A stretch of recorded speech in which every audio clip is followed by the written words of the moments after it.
that just goes to show, and that kind of rolls into our next question of how the roof does play a significant role in a home's overall curb appeal. So if you have blue roof, maybe, blue shutter, even brighter blue shutters or whatever.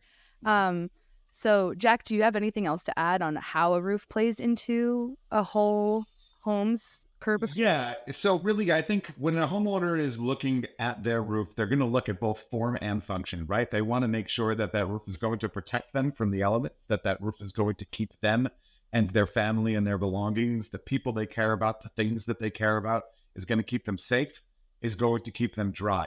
And then on top of that, it's not just about functionality. You also want it to be something that is beautiful and something that is complementary, like we mentioned earlier, to the other aesthetic features of the home. And a roof can at times be one of the largest parts of the home that you can see from the curb when you talk about curb appeal. So you want to make sure that you're picking the right style shingle, the right color shingle, and both in terms of form and function to make sure that it's going to look beautiful and act in a manner that's going to protect you. Pretty good. And I agree with that. And then I still put it back to the roof overall. The curb appeal is one thing, of course, but you have to have a complete home to have a curb appeal. And without a roof, it's just four walls. It's not even a building. You can't get a mortgage on four walls. It has to have a roof. So when you take the whole complexity of the building envelope, as we call it, and you put all those different levels, anything newer will look good, right? And anything brand new looks good.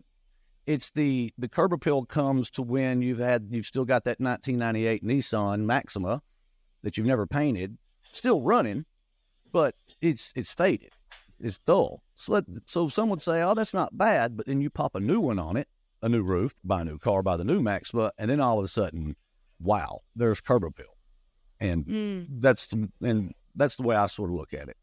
Yeah, the next thing you know, you're the envy of the neighborhood, right? See how easy that was? Boom. If they would just maintenance their roof like they do their car, it'd be awesome.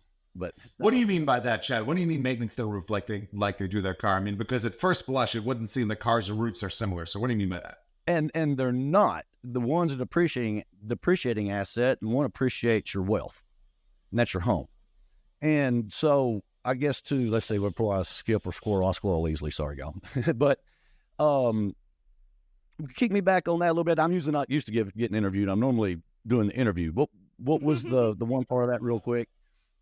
You mentioned the car, right? So it's interesting, and I'm prompting you on this because we spoke about it last week, but how are a roof and a car similar? Because at first blush, it wouldn't seem that they are.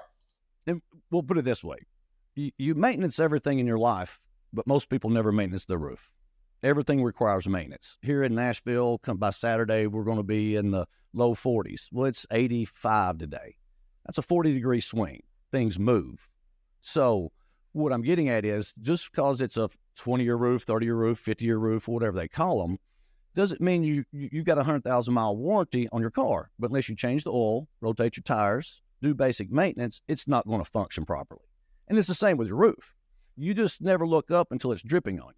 So to relate it to the car is you will put you'll put 4 new tires on it for $1,200, but each tire's $300. Well, that's not quite a neoprene pipe boot, but it's close.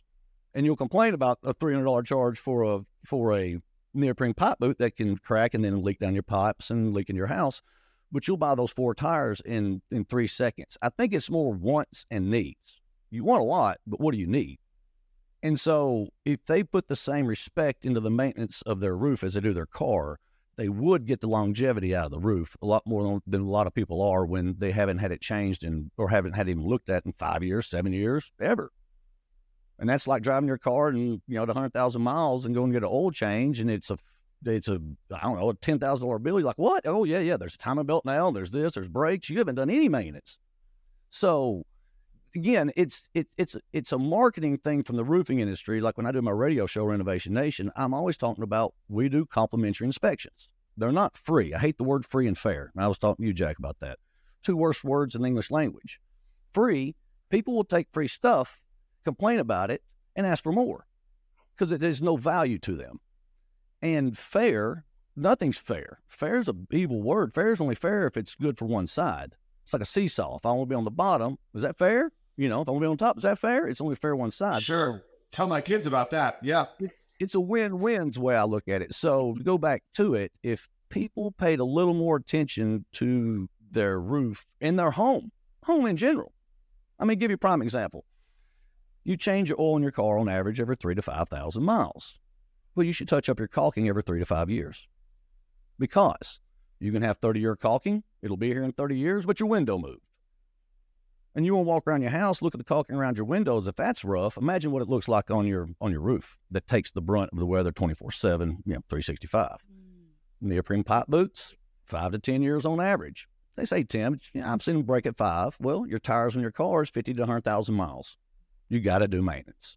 If your roof needs answers, subscribe now to the Ask a Roofer podcast. We've got your questions covered, one episode at a time. Go to AskARoofer.com to submit your questions and learn more. Stay tuned and keep those questions coming.